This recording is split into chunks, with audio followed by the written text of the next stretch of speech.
528 Customs gives bad advice to vapers.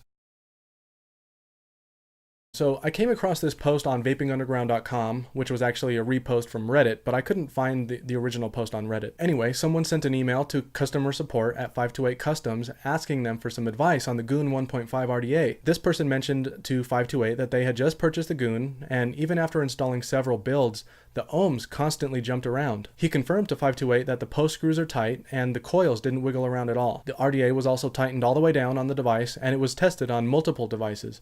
So basically, there should be no reason for the ohms to move around once they've been fired and adjusted. So Brittany Starkey of 528 Customs responded. She said, "Have you tried it on a mech mod?" And then she followed up an hour later saying that her husband is the owner of 528 and the designer of the Goon.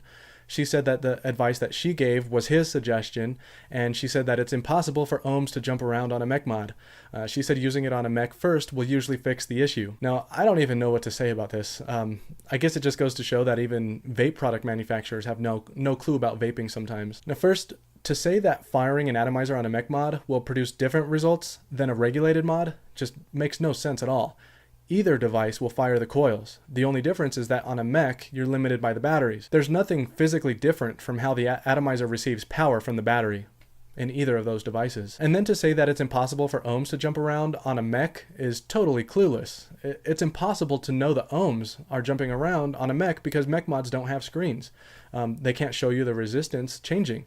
But that doesn't mean that it's not happening. That's the equivalent to putting black tape over your check engine light in your car. And then to top it all off, someone posted the same issue on 528's Instagram page. They were having issues with the ohms jumping around, and then the owner responded condescendingly to this person, saying that he already gave this person advice over email. The owner thought that this was the person from earlier, but it wasn't.